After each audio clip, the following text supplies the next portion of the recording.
Hey, this is Pastor Pete from the Rock Church, author of the new book, Prodigal Father. This is a new project that we're engaging in, and I need your support. We are trying to raise $7,500 to get this book published. And so I want to thank you in advance, all of my investors, all of my supporters who will be a part of this project, and want just to encourage you to invest and help us get this book published.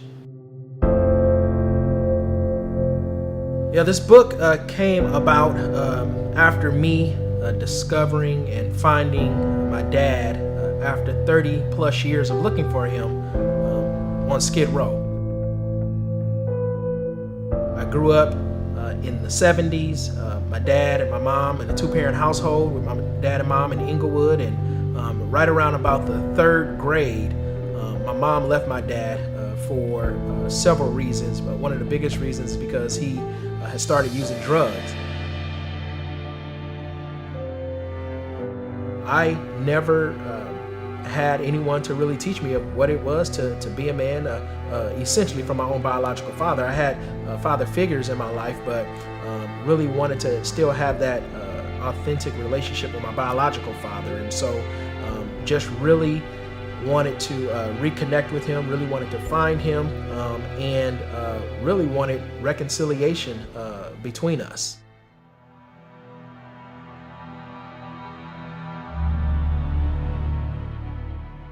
I really had to go through a process of forgiveness. And so even in the book, Prodigal Father, it's really about the story of the prodigal son that Jesus tells in that parable. And so with my story of the prodigal father, I often ask, well, what happens when those tables are turned and the son has to be the father and the father has to be the son? And so I kind of see that story of forgiveness through the parable of the prodigal son in the Bible.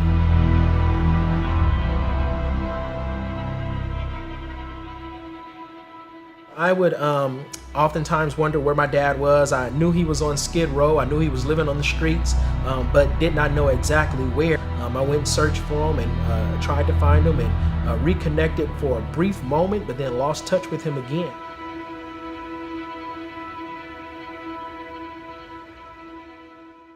Even before they had the hashtag of Black Girl Magic, my mom was Black Girl Magic, and just thinking about all of the things that she had to endure, and even now with me reconnecting with and she's been praying for me and in our relationship, and so I'm just excited and happy that my mother is as strong as she's been.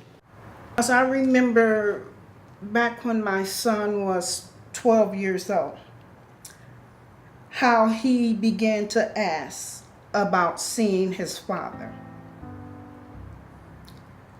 And on several occasions, my brother would set up these meetings, but he would always be a no-show.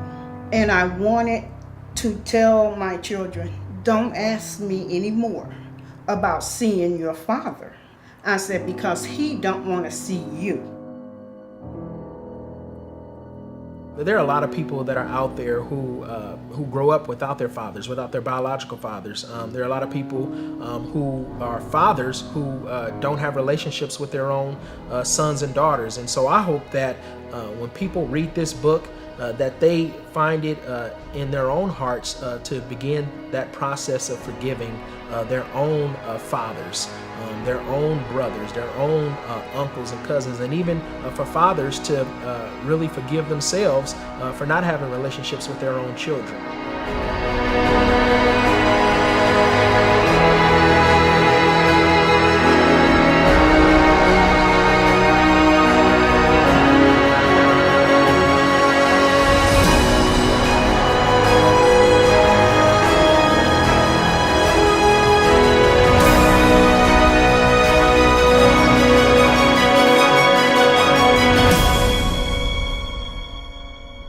Peter was young, and look at you, you ministered everything.